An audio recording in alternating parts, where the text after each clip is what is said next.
Urushes. A rich nobleman had 3 daughters. One day, he asked each of them to show how much they loved him. "I love you as much as I love my life," said the eldest. "I love you more than the whole world," said the second. Both the answers pleased their father. Then the youngest said, "I love you as much as fresh meat loves salt."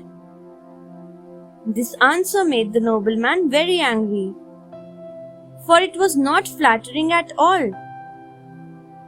In fact, he was so furious that he drove his daughter out of his house. The girl walked till she reached a marshy area where she found rushes growing. She plucked a lot of rushes and wove a cloak for herself, covering her from head to toe and hiding her golden hair and fine clothes. Then she walked on further till she came to a mansion. She went to the back door and begged them for some work.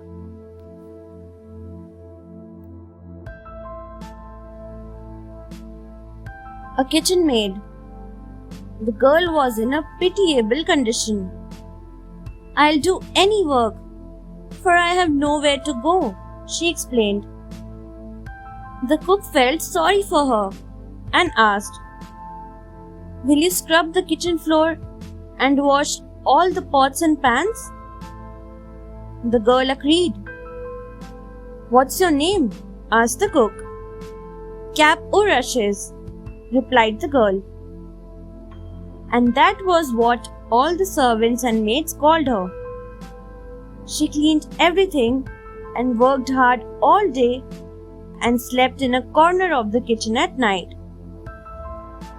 One day, it was announced that a dance was to be held in a great house nearby. Everyone in the house was going there. Even the servants and the maids were going there to help. "Will you, too, be coming, Cap Urushes?" asked the maids. "I don't know," she replied. But she did long to go and dance, as she had done in the old days at her father's house.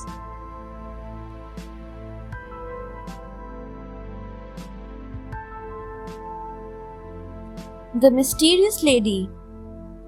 Cap Urushes waited till all the servants and maids had left for the dance. Then she took off her cape and folded it in one corner. Her hair and fine clothes glowed. She went to the dance, and no one there recognized her as the little kitchen maid. The master and his family too had come for the dance.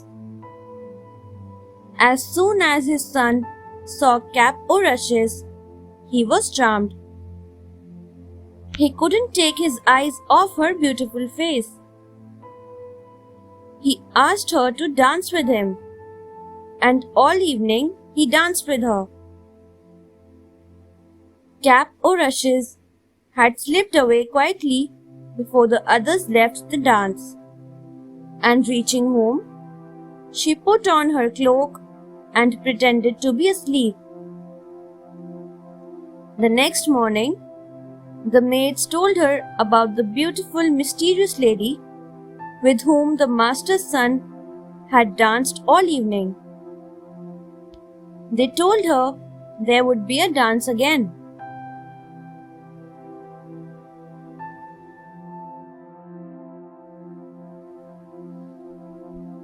A wedding feast. That night, when the maids were going for the dance, they asked Cap Urushes to come along. But she stayed back. Once again, she went later, and the master's son danced with her. The third night was the last dance, and he presented her a ring before she left. The master's son fell ill, for he couldn't find his beautiful lady anywhere. The cook was making his porridge when Capo Rushes offered to make it. She slipped the ring into it. The master's son found it and summoned her. When she took off her cape, he was delighted. At the wedding feast, her father was also invited. Capo Rushes said that the meat served to her father must have no salt. When he ate the dinner, her father wept for his lost child. I didn't understand her love, he said. Then Capo Rushes revealed herself and everyone was very happy. Thanks for watching. Do like, share, subscribe to Sahil Book House.